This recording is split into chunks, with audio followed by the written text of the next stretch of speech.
हा आहे आपला साबुदाणा बटाट्याचा पापड. आता तळून दाखवते.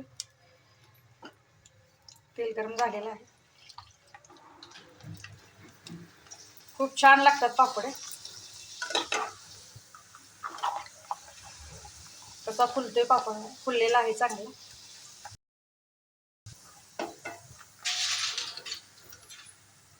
पाहू शकता.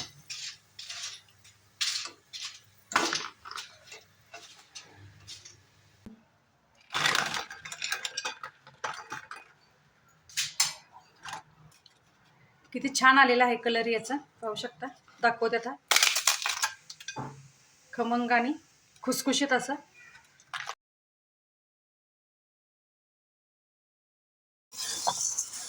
नमस्कार, मी स्नेहल.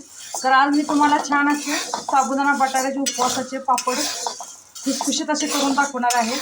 तर प्रमाण सांगते, 1 किलो बटाट्यासाठी आपल्याला 300 ग्रॅम साबुदाणा घालायचा आहे. तर मी 5 किलो बटाटे घेतलेले आहेत, त्याच्यासाठी 1.5 किलो साबुदाणा घेतला आहे. आणि हा साबुदाणा मी असं खमंग असं छान असं फुलेपर्यंत मी भाजून घेणार आहे. आणि तुम्ही मिक्सरला बारीक करून घेणार आहे.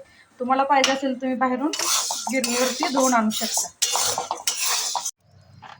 बटाटा छान असं उकडलेला आहे, तर काय करायचं आपल्याला, खिसणीने असं बटाटा खिसून घ्यायचे. बटाटा असा खिसून घेतला आहे. चवीनुसार लाल तिखट, तुम्ही हिरवी मिरची वापरू शकता. मीठ, त्याच्यामध्ये आपण असं बारीक केलेला साबुदाणा हे सर्व मिक्स करून मी असं मळून घेते. अशा पद्धतीने असं पण.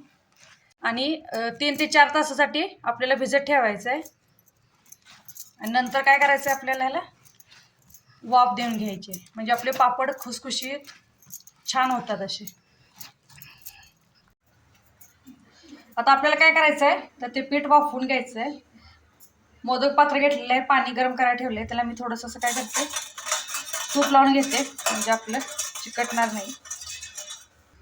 अशा पद्धतीने आपल्याला काय करायचं आहे, गोळा करायचा आहे. आणि तो आपल्याला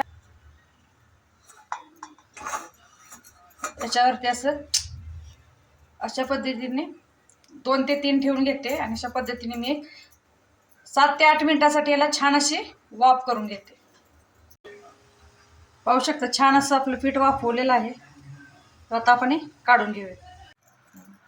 थोडंसं कागदाला तूप लावून घेतलेलं आहे, तुम्ही तेलही वापरू शकता.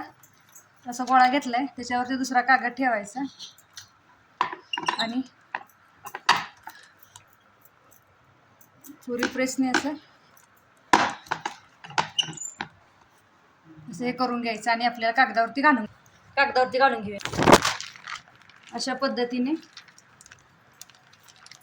हळूवारपणे कागद काढून घ्यायचा. आणि अशा पद्धतीने मी सर्व पापड करून. पाहू शकता आपले साबुदाणा बटाट्याचे पापड किती छान झालेले आहेत. हा व्हिडिओ आवडला असेल, ही रेसिपी आवडली असेल, तर स्नेहल किचनला जाता जाता लाईक करा, शेअर करा आणि सबस्क्राईब करा. थँक्यू.